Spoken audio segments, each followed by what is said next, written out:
Pessoal, bom dia, sejam todos muito bem-vindos. Pessoal, estamos em janeiro, estamos aqui de blusa de frio, como o tempo está mudado e Deus é bom o tempo todo.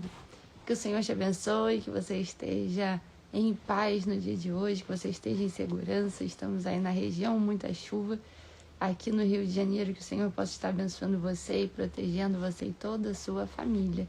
Bom dia, Adriana, que Deus te abençoe, bom dia, que Deus guarde a cada um de nós, guarde a nossa vida e guarde a nossa família.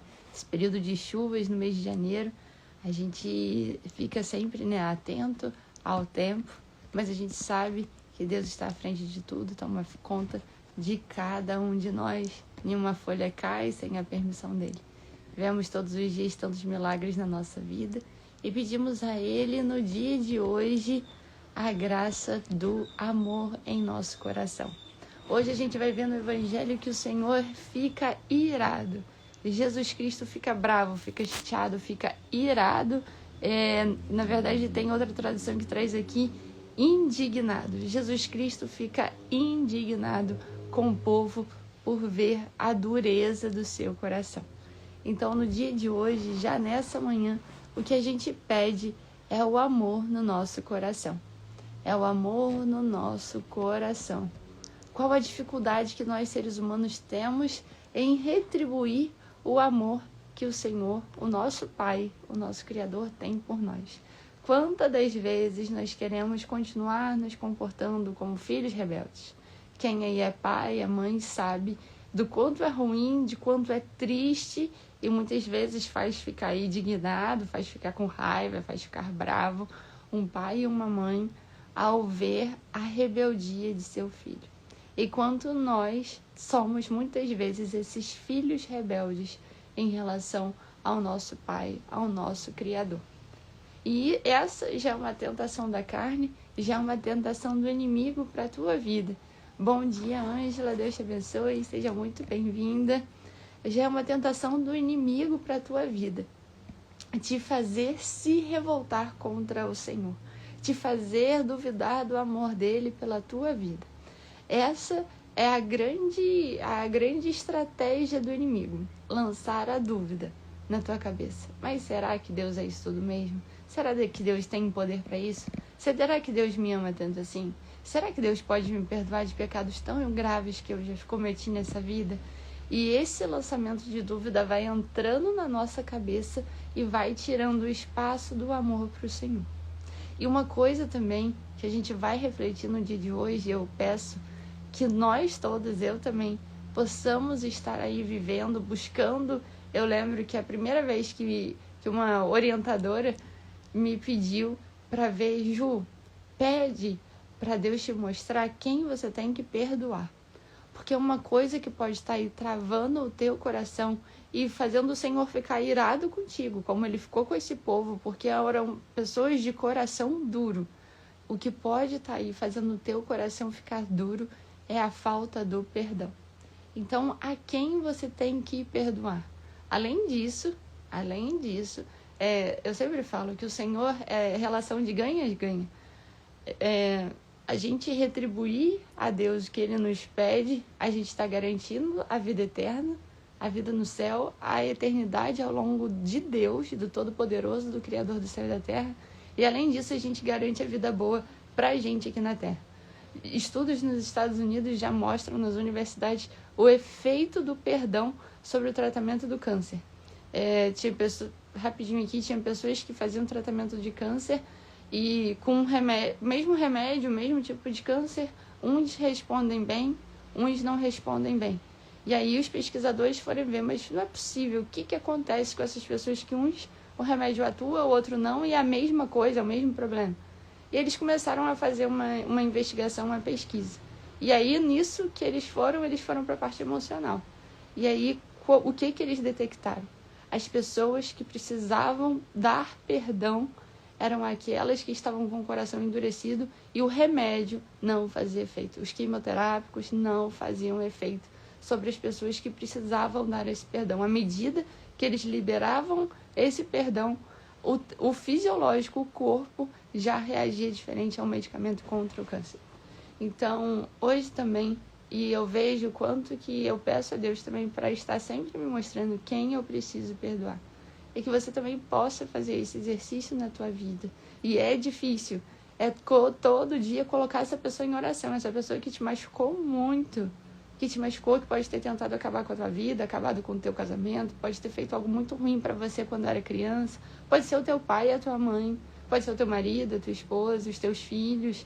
A gente não pode ter vergonha de Deus e pedir a Ele que nos dê a graça de conseguir perdoar. E é todo dia lembrar daquela pessoa. Todo dia. Porque isso pode levar anos.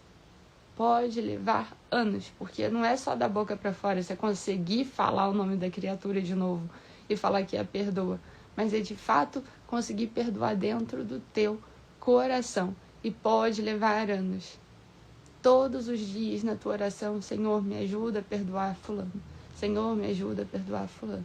Me dê a graça do perdão. Me dê a graça do perdão.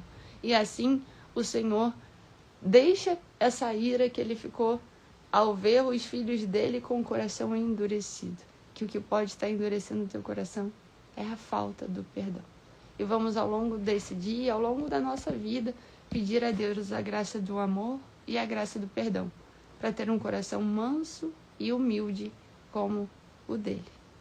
E vamos assim à leitura do evangelho de hoje, um pequeno evangelho, mas que tem tanto a nos falar, que é o evangelho de Marcos 3, 1 ao 6. Pelo sinal da Santa Cruz, livra-nos Deus nosso Senhor, dos nossos inimigos, carnais e espirituais. Amém. O homem de mão seca. Pregação na barca. Noutra vez, entrou ele na sinagoga e achava-se ali um homem que tinha a mão seca. Ora, estavam-no observando se o curaria no dia de sábado, para o acusarem. Ele diz ao homem da mão seca: vem para o meio. Então lhes pergunta: é permitido fazer o bem ou o mal no sábado? Salvar uma vida ou matar? Mas eles se calavam. Então, relanceando um olhar indignado sobre eles e contristado com a dureza de seus corações, diz ao homem: estende tua mão. Ele estendeu-a e a mão foi curada. Saindo os fariseus dali, deliberaram logo com os herodianos como o haviam de perder. Palavra da salvação, glória a vós, Senhor. Que pelas palavras do Santo Evangelho sejamos perdoados dos nossos pecados. Amém. Que as palavras do Santo Evangelho penetrem no nosso coração e nos deem a graça de entender a palavra de Deus para o nosso dia. Amém. Bom dia, Regina, que Deus te abençoe, seja muito bem-vinda. E aqui, pessoal, a gente vê que continua, a perseguição a Jesus Cristo. Jesus que só fazia o bem. Então, Jesus que estava passando pelas ruas, curando, pregando a palavra de Deus, falando do Pai no céu, qual era o nosso futuro. Os fariseus estão aí tentando de todas as formas um motivo para acusá-lo, para prendê-lo e para o levar à morte, porque as palavras de Jesus eram palavras duras, palavras verdadeiras e de libertação. Então, todas as vezes que Jesus passava, ele tinha alguém ali que estava olhando, observando, para tentar acusar o Senhor. Muitas das vezes pode ser assim. Quando você quer fazer diferente na tua casa, na tua vida, quer tomar uma postura diferente, talvez você se veja sofrendo uma perseguição na tua vida, na tua caminhada.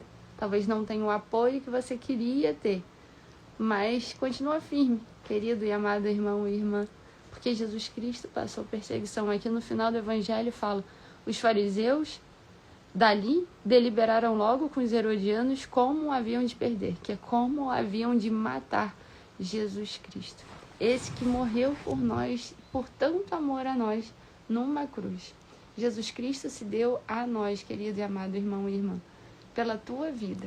O Filho de Deus se fez homem para estar aqui no meio de nós e apontar, desenhar o caminho para o céu.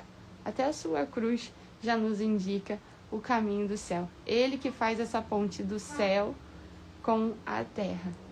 Então, aqui na sua cruz, ele nos uniu ao Pai e nos deixou o caminho que a gente precisa seguir, o caminho que a gente precisa estar trilhando para chegar ao céu.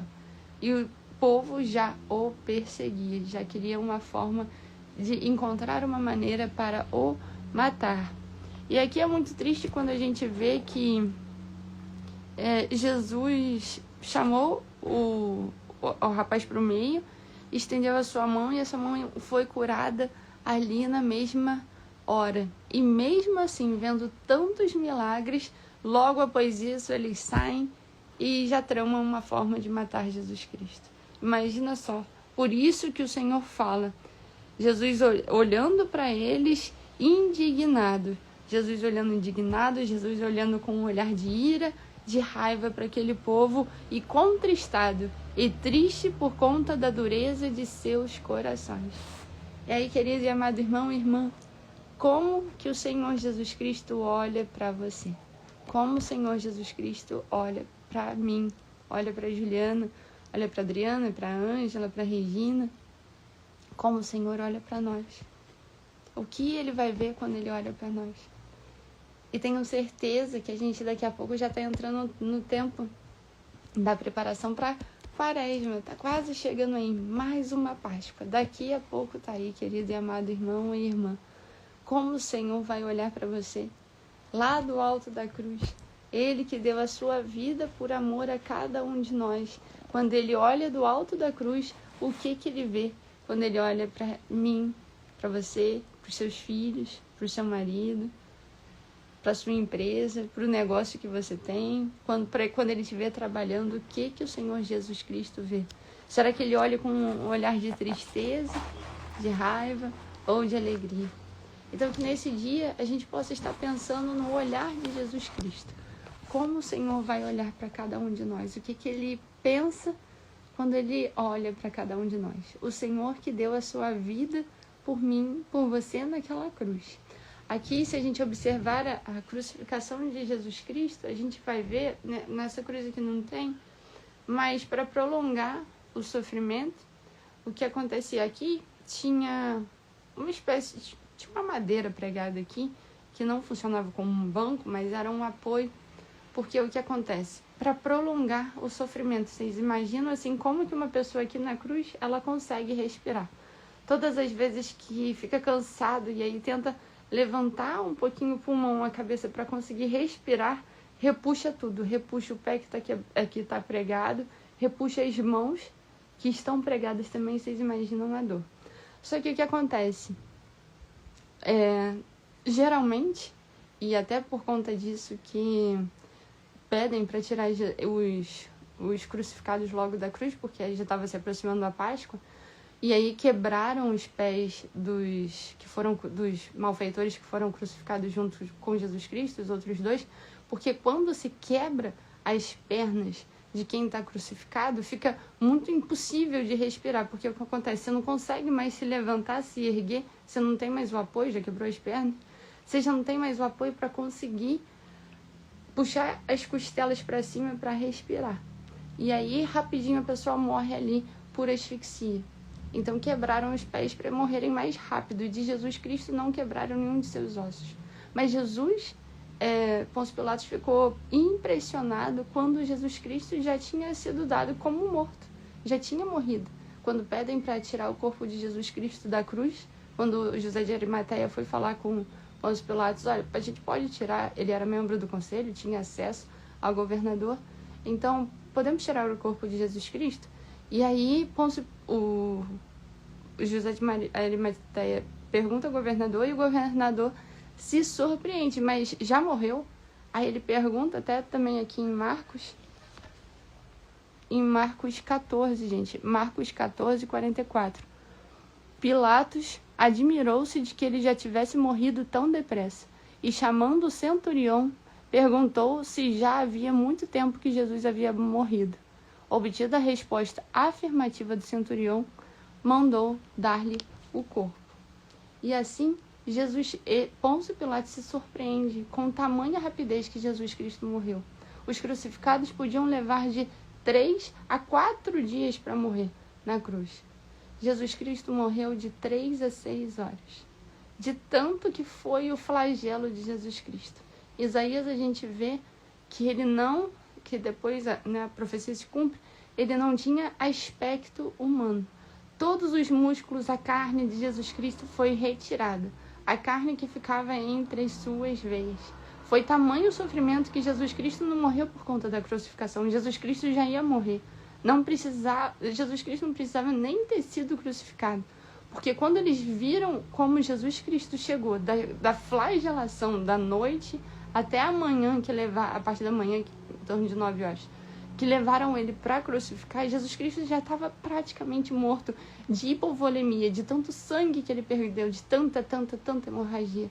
Toda a carne, praticamente toda a carne de Jesus Cristo foi arrancada, por amor a cada um de nós. Então, todas as vezes que você olhar para uma cruz e pensar no Evangelho de como que Jesus olhou com um olhar triste para a humanidade, que você se lembre que por tanto amor de Jesus naquela cruz por mim, por cada um de nós, que ele não olhe mais do alto do céu ressuscitado, que ele não olhe mais com um olhar de tristeza para nós, mas sim com um olhar de alegria, por tanto amor que você tem no coração, principalmente por ele. Eu tenho certeza que é impossível, e eu falo por muitas experiências pessoais e por observar isso, é impossível uma pessoa dizer que ama a outra sem antes amar a Deus. Não tem. A pessoa que não ama a Deus, ela perde todos os escrúpulos, porque a base dela é terrena, então ela perde todos os escrúpulos. Se não consegue amar a Deus, se ela não tem um amor pelo Eterno, pelo Pai, pelo Criador, ele não vai amar criaturas. Vai amar e desamar como um passe de mágica. Então, o nosso amor tem que ser a Deus sobre todas as coisas, e é o primeiro mandamento, é o que ele nos pede. Amar a Deus sobre todas as coisas. E isso sim é a garantia da vida eterna e a garantia da vida boa aqui na terra. Que a gente peça ao Senhor também nesse dia a graça do perdão do alto da cruz, em tamanho sofrimento, em choque hipovolêmico, sem se conseguir respirar, sangrando absurdamente, perdendo todos os litros de sangue que um ser humano tem, perdendo na cruz, tendo perdido pelo caminho. Jesus Cristo do alto da cruz fala assim: Pai, perdoa porque eles não sabem o que fazem. Que você também seja esse que perdoa a quem te ofendeu, e eu tenho certeza que o teu coração vai deixar de ser um coração endurecido, como o Senhor viu no Evangelho, quando ele olhou para aquele povo que estava ao redor dele.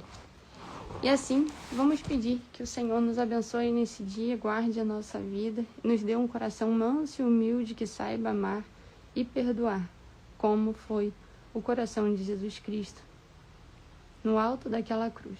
Que possamos ter um coração, Senhor, semelhante ao vosso. Amém. Pai nosso, que estais no céu, santificado seja o vosso nome. Venha a nós o vosso reino. Seja feita a vossa vontade, assim na terra como no céu. O pão nosso de cada dia nos dai hoje. Perdoai-nos as nossas ofensas, assim como nós perdoamos a quem nos tem ofendido. E não nos deixeis cair em tentação, mas livrai-nos do mal. Amém. Senhor te abençoe, te guarde, a você e a sua família. E até amanhã, com a graça de Deus, que teu anjo da guarda te abençoe, nos proteja, os nossos anjos da guarda estejam à nossa frente, nos livrando de todo mal, de todo pecado, e guardando o nosso caminho e as nossas almas para o Senhor. Um beijo para vocês, até amanhã, com a graça de Deus.